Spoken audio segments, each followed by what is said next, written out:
Programme में आपको खुशामदीद कहेंगे। पाकिस्तान और सऊदी अरब के दरमियान सरमाकारी की शराइत पर अब इत्तेफाक हो चुका है और इस सिलसिले में निगरान वज़ीर तजारत गौहर एजाज ने भी खलीज ताउन काउंसिल के तर्जुमान से मुलाकात को नतीजा खेज करार दे दिया है। अब GCC का 15 साल में किसी मुल्क के साथ ये पहला तजारती सरमाकारी का मुआहदा होगा।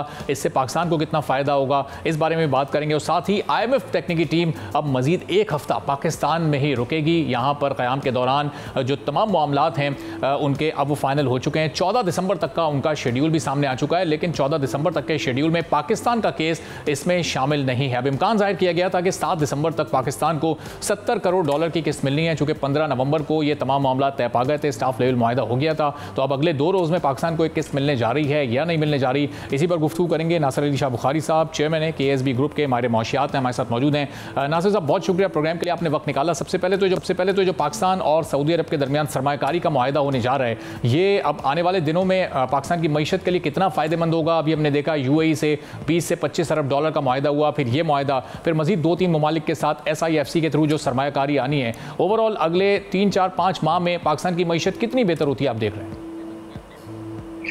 जी, ये देखें जो बायलैटरल एग्रीमेंट्स हैं वो उसकी ज़रूरत इसलिए तमाम ममालिक में यूँ महसूस किया गया है कि जो पाकिस्तान का लीगल सिस्टम है उसके बड़े चैलेंजेस हैं, और बायलैटरल एग्रीमेंट्स के तहत वो जो एक अल्टरनेटिव जुडिशल सिस्टम है जिसके ज़रिए कि वो अगर कोई इसी नौयत का भी इशू क्रिएट हो जो जिसमें कोई जजमेंट चाहिए, तो वो उसके लिए एक पाकिस्तान से बाहर एक जो है सिस्टम को कायम कर सकें। क्योंकि हमारे यहाँ अनफॉर्चुनेटली जब से बराक गोल्ड और पाकिस्तान स्टील मिल के वाक़यात हुए हैं, जिसमें जुडिशरी की तरफ से जो जजमेंट्स आई हैं वो इंटरनेशनली जो है उनको बहुत ही पुअर व्यू किया जाता है। इसलिए सऊदी अरेबिया का ये इंसिस्टेंस था काफ़ी अरसे से कि जी आप हमारे साथ जो बायलैटरल एग्रीमेंट करें उसमें जो फैसला हो वो बाहर की जो इधर ICC की या दूसरी इंटरनेशनल आर्बिट्रेशंस हैं उनके तहत जो है ये मुआहदा किया जाए। और ये पाकिस्तान ने और जो इस सिलसिले में जो बराक गोल्ड के साथ मुआहदा किया गया था उसमें भी इस शर्त को मान लिया था। तो ये तमाम जितने भी खलीजी ममालिक हैं ये सब जो हैं ये बायलैटरल एग्रीमेंट चाहते हैं पाकिस्तान से। अच्छा। और जब पाकिस्तान ने उनको ये गो अहेड दी है, और ख़ासतौर पे जब से ये SIFC ने एक मुश्तरका कोशिश की, इसमें जितने भी स्टेक होल्डर हैं, चाहे वो गवर्नमेंट है, चाहे वो ब्यूरोक्रेसी है, चाहे वो आर्मी है, सब ने मिलकर काम किया। और मैं उनको इस बात की मुबारकबाद देना चाहता हूँ कि SIFC जो है उसके रिजल्ट जो है वो बहुत तेजी से अब नजर आना शुरू हो गए हैं। और उस वक्त जब ये कहा गया था कि $75 बिलियन की हमें जो है उम्मीद है कि बाहर से इन्वेस्टमेंट आएगी, तो लोगों ने शायद ये समझ लिया था कि बस कल सुबह से जो है ये पैसे आने शुरू हो जाएंगे जी। और उस पर क्वेश्चंस उठने शुरू हो गए कि जी ये पैसे क्यों नहीं आ रहे। लेकिन उसके लिए एक पूरा फ्रेमवर्क जो है वो चाहिए जो लीगल भी है और जिसके लिए जो है बड़ी एक कोशिश की जाती है, और ये बायलैटरल एग्रीमेंट्स जो है उसकी एक नुमाइंदगी। और नाज़िर हम देख रहे हैं कि जैसे वक्त गुज़रा है बहुत ही स्मूथ तरीके से ये काम हो रहा है। और अब ये जो मुआहदा हुआ, आप ये GCC ने पिछले 15 साल में किसी मुल्क के साथ सरमायाकारी का कोई मुआहदा किया ही नहीं, तो पाकिस्तान के इन मौशी हालात में ये कितना फ़ायदेमंद है, कितनी अहमियत का हामिल है? और 19 साल से फिर ये ज़ेर इल्तवा था जो कि अब इस दौर में हो चुका है, तो ये तमाम चीज़ें मिलकर इस वक्त पाकिस्तान की मईशत को कितना फ़ायदा देने जा रही हैं? नहीं, मेरा ख्याल है कि हम गलत बात इस तरह से जो है फैलाते हैं कि जी मुआहदा नहीं किया गया। इससे पहले आपको पता है कि $75 बिलियन का इंडिया के साथ जो है सऊदी अरेबिया ने मुआहदा किया। UAE ने जो है वो भी बहुत बड़ी अमाउंट का मुआहदा हिंदुस्तान के साथ किया। तो हमें गलत बात जो है वो नहीं फैलानी चाहिए। बात ये है कि ये एज ए GCC उन्होंने जो है सबने एक मुआहदा शायद ना किया हो, लेकिन बायलैटरल एग्रीमेंट्स जो है वो सब अपने अपने तौर पर कर रहे हैं। ओमान भी, वो कंट्री टू कंट्री हो रहे थे, लेकिन वो GCC के प्लेटफॉर्म से वो नहीं हो रहे थे। जी हाँ, लेकिन ये इस दफा ये सही है कि पहली दफा GCC के प्लेटफॉर्म से जो है एक किया जा रहा है, क्योंकि आपको अंदाजा है कि GCC जो है वो अब अपनी डिसीजन मेकिंग उसी तरह से करना शुरू कर चाहती है जिस तरह से EU के अंदर जो है उनके मामला तय किए जाते हैं कि EU के अपनी रेगुलेशन बनाई जाए। तो दुनिया एक जो है इस तरफ जा रही है कि तमाम ममालिक जो है उसमें उन्होंने वीज़े भी ख़त्म करने की बात की है कि अब अगर आपके पास दुबई का वीज़ा है तो आप GCC में कहीं भी चले जाएं जैसे EU में है। तो ये एक उस डायरेक्शन में जो है लेके जाया जा रहा है। तो हम ये उम्मीद कर सकते हैं कि ये जो एक मुश्तरका ताविश है तमाम स्टेक होल्डर्स की, जो मैं आपसे कह रहा था कि जिसमें आप ये तमाम इदारे और तमाम उससे मुतल्लिक़ जो ब्यूरोक्रेसी भी है और गवर्नमेंट की तरफ से भी, साबिक़ा जो पीडीएम की गवर्नमेंट थी उसमें इसका इनिशिएशन हुआ था, लेकिन ये कि जो हमारी मौजूदा इस वक्त केयर टेकर गवर्नमेंट है उसने भी उसमें जो है शहीद की है, और ख़ासतौर पर प्राइम मिनिस्टर जो है उनको वो नज़र आता है कि वो इस मैसेज को जो है वो दुनिया में लेके जा रहे हैं। लेकिन ये पैसे फौरन अभी नहीं आ जाएंगे कि जी सुबह जो है ये पैसे आ जाएं। अच्छा। इसके लिए अभी बहुत सारे एग्रीमेंट्स और बहुत सारे और प्रोसेसेस और आइडेंटिफाई करने की ज़रूरत है कौन कौन से प्रोजेक्ट्स, क्योंकि प्रोजेक्ट्स तो पाकिस्तान पेश करेगा कि हमारे ये प्रोजेक्ट्स हैं, और उसकी बेसिस के ऊपर फिर वो फैसला किया जाएगा कि इन प्रोजेक्ट्स के लिए वो कहाँ किस तरह से इन्वेस्ट करेंगे। तो मैं समझता हूँ कि जो अभी इस वक्त जो बेस बना रही है ये निगरान हुकूमत, जो इस वक्त ग्राउंड तैयार कर रही है, इसका फायदा फिर दरअसल आने वाली इलेक्टेड गवर्नमेंट को होगा, चूंकि ज़ाहिर 2 से 3 माह या 4-6 माह का वक्त तो लग ही जाएगा ये इन्वेस्टमेंट आने में। हाँ, लेकिन ये आप इसको जो है होराइजन इसका ये ना समझेंगे जी ये 2-3 साल का होराइजन है, एक्चुअली ये 10 साल का पूरा प्रोग्राम है। अच्छा। जिसमें आप के पास जो है वो एक स्टेप बाय स्टेप जो है इसकी तमाम, क्योंकि इकोनॉमी जो है वो चंद सालों पे बना के आप पॉलिसी नहीं दे सकते, आपको एक डायरेक्शन लेने की जरूरत है। आप देखें ना 92 के अंदर इंडिया के अंदर एक डायरेक्शन सेट हुई मनमोहन साहब की गवर्नमेंट के वक्त में, और आज तक जो है 30 साल गुजर गए हैं, वो तमाम जो भी आने वाली साबिक़ा गवर्नमेंट है उनके बाद नहीं, उन्होंने सब ने फिर यही किया कि आप उसी पॉलिसी को, जो मनमोहन की पॉलिसी थी, उसको बेहतर से बेहतर करने की कोशिश करते रहे। तो अभी हमारे पास रिफॉर्म्स की जो है बहुत सख्त ज़रूरत है, और ये सारी रिफॉर्म्स का जो प्रोग्राम होगा उसके बाद हम एक डायरेक्शन की बात कर सकेंगे कि आने वाले फवाइद जो है वो कैसे हासिल होंगे। ठीक है, बहुत बहुत शुक्रिया। नासिर अली शाह बुखारी साहब, चेयरमैन KSB ग्रुप माहिर माशियात, हमारे साथ मौजूद। मियां जाहिद हुसैन साहब, मारूफ बिजनेसमैन है, हमारे साथ मौजूद हैं, सनतकार हैं, उनसे ज़रा गुफ्तगू करते हैं। जाहिद हुसैन साहब, ये इस वक्त जो सूरत हाल अब पैदा होने जा रही है, एक और हम मुआहदे की तरफ जा रहे हैं, और निगरान हुकूमत अगर इस मुआहदे को शुरू करती है तो ये तो सिर्फ कागजी कार्रवाई की हद तक ही हो सकेगा, निगोसिएशंस होंगी, बातचीत होगी, दस्तखत हो जाएंगे, और उस प्रोग्राम का आगाज़ फिर होगा जब नई हुकूमत आ जाएगी। तो ये आपकी नज़र में एक दुरुस्त फैसला होगा कि फिर नई हुकूमत आएगी, वो एतराज़ करेगी कि ये मुआहदा और इसकी शराइत तो पुरानी हुकूमत ने की है IMF के साथ, और हमने तो ये एग्रीमेंट नहीं किया, लेकिन इस पर अमल करना हमारी मजबूरी है, और फिर पूरा बोझ आवाम पर पड़ेगा। बात यह है कि IMF की वजह से अवाम के ऊपर कोई बोझ नहीं पड़ता। पहले तो ये बात समझने की जरूरत है। बोझ जो अवाम के ऊपर या हम पर या बिजनेस कम्युनिटी पर पड़ता है वो हमारे अपनी रॉन्ग डूइंग्स की वजह से पड़ता है, क्योंकि हमने मईशत को जो पिछले 70 साल जो उसके साथ सलूक किया है, जैसे हमने पहले भी कहता रहा हूँ मैं, स्टेट ओन्ड एंटरप्राइजेज जो है वो जो लॉस करती हैं, जो बिजली के शोबे में लॉस है, जो गैस के शोबे में लॉसेज हैं, तो ये सारे जो लॉसेज हैं एक्यूमुलेटिव होके ये कई ट्रिलियन रुपीस के बन चुके हैं। तो जब ये लॉसेज हम कर रहे होते हैं तो उसका ये सारा शाखसाना होता है, जिसकी वजह से अब IMF हमें स्ट्रक्चर करता है और वो कहता है कि जी आप ये लॉसेज बंद करें।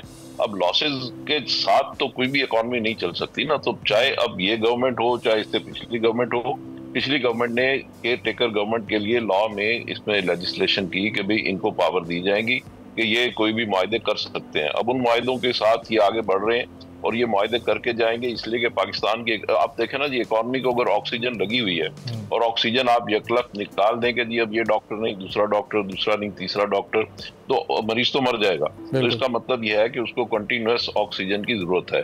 तो इसलिए जो पिछली गवर्नमेंट थी वो इसको लेजिस्लेशन के जरिए पावर देके गई थी।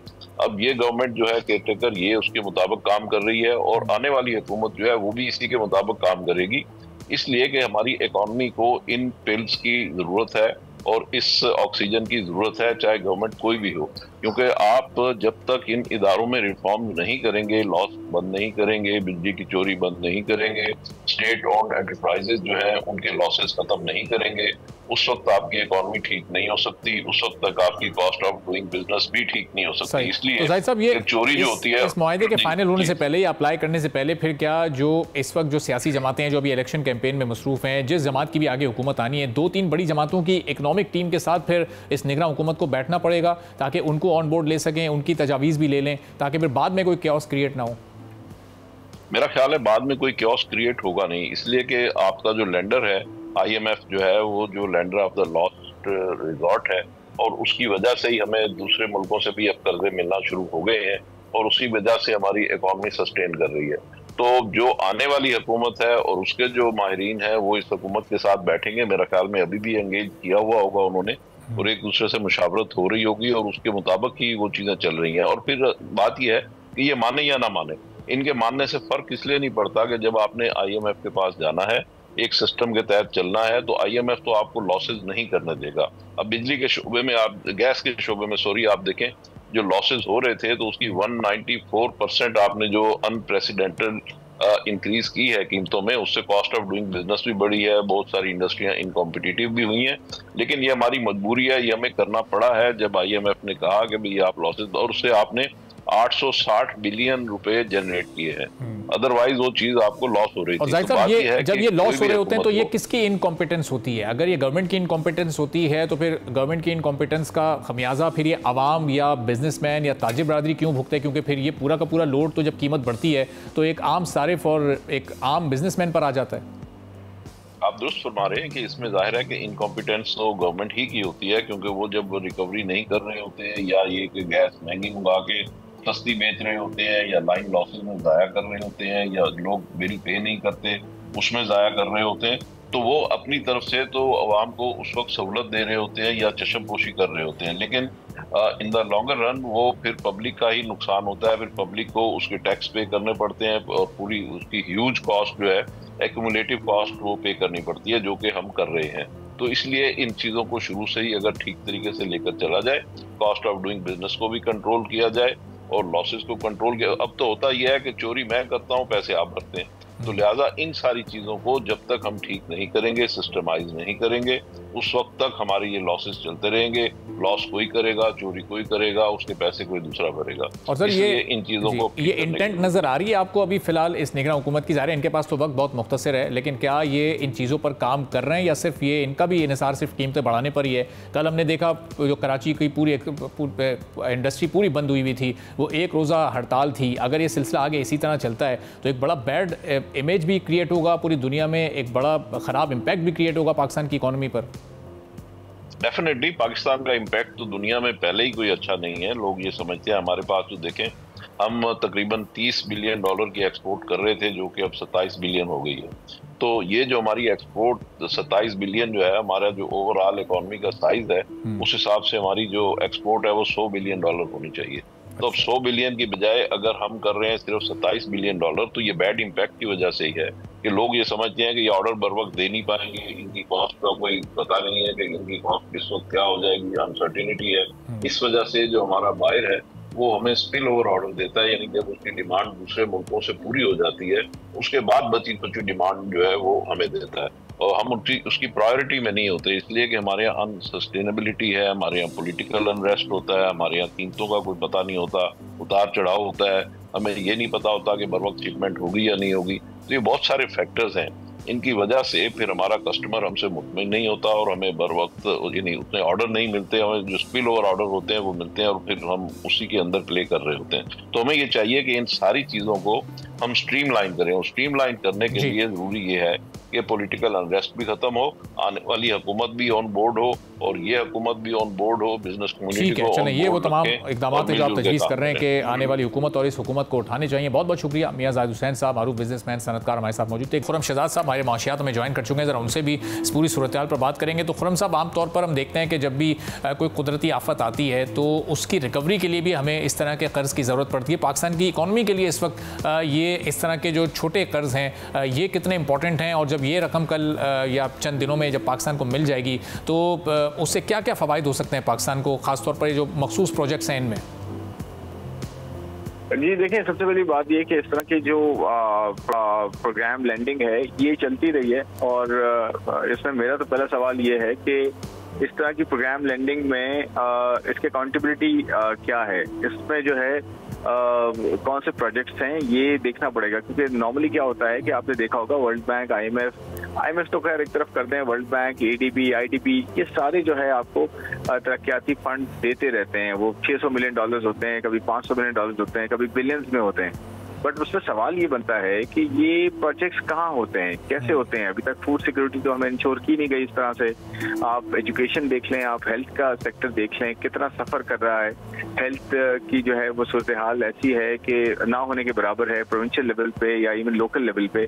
और ऑफ कोर्स गवर्नमेंट के स्ट्रक्चर्स वैसे नहीं है और डिवोल्यूशन वैसा नहीं हुआ जो कि इन फंड्स को जो सही तरीके से एक आम आदमी तक पहुंचा के उनके फायदे की बात कर सके। तो मेरे ख्याल में सवाल ये है कि ये कौन से प्रोजेक्ट्स हैं और इनकी अकाउंटेबिलिटी कैसे होती है, कौन इनको देखता है, कौन ये बताता है कि जी फूड से रिलेटेड या हेल्थ से रिलेटेड, एजुकेशन से रिलेटेड ये प्रोजेक्ट्स हैं और इनका ये आउटकम है और इनसे ये आम आदमी की जिंदगी में बेहतरी आई है। आप तो देखते हैं कि आम आदमी की जिंदगी में बेहतरी थोड़ी आई है। सक्सेसिव गवर्नमेंट देख लें, आपने बिलियंस ऑफ डॉलर दिए और आखिर में क्या होता है, एंड ऑफ द डे ये सारा जो प्रोग्राम लेंडिंग होती है ये आपके कर्जों में चेंज हो जाती है और वो कर्जे चढ़ जाते हैं। ये तो एक इसकी लंबी लिस्ट है कि कहाँ कहाँ इस्तेमाल होने हैं। उनमें से जरा 2 प्रोजेक्ट्स मैं आपसे डिस्कस करता हूँ कि ये $30 करोड़ कर्ज इस्लाहात और टैक्स इंतजामी मामलात के लिए इसमें मंजूर किए गए हैं। अब ये कर्ज इस्लाहात कैसे लाई जाएंगी, ये होता क्या है, ये टैक्स इंतजामी मामलात में कहाँ पैसा खर्च होगा, और फिर $30 लाख की ग्रांट खवातीन काश्तकारों की तरक्की के लिए मंजूर की गई है। तो खवातीन काश्तकारों की कहीं हम ग्रोथ होते देखते हैं, कहीं उनके कारोबार को हम पनपते हुए अपने वो बज़ाहिर तो हमें ऐसा कुछ नज़र नहीं आ रहा है। देखिए आप खुद भी यही एग्जैक्टली पॉइंट आउट कर रहे हैं ना कि बज़ाहिर तो ऐसा कुछ नजर नहीं आ रहा। तो मेरा सवाल यही है कि अकाउंटेबिलिटी कहाँ है, कहाँ आपकी टैक्स इस्लाहात हुई हैं पिछले कई सालों से। आपके यहाँ तो टैक्स की इस्लाहात हुई नहीं है, तभी तो आपके यहाँ टैक्स बर्डन सबसे ज्यादा है इस रीजन में। और मज़ाक़ ख़ैर बात यह है कि टैक्स टू जीडीपी आपका पूरी दुनिया में कम तरीन में से है और आपके यहाँ टैक्स का बर्डन सबसे ज्यादा है इस पूरे रीजन में। आपके यहाँ टैक्स जो है वो 70-70% तक पहुंच रहा है इस वक्त। एक कंप्लीट जो अगर आप कॉर्पोरेट के स्ट्रक्चर देखें, एक आम आदमी पे सैलरी क्लास पे टैक्सेस देखें कहाँ जा रही है शरह उसकी।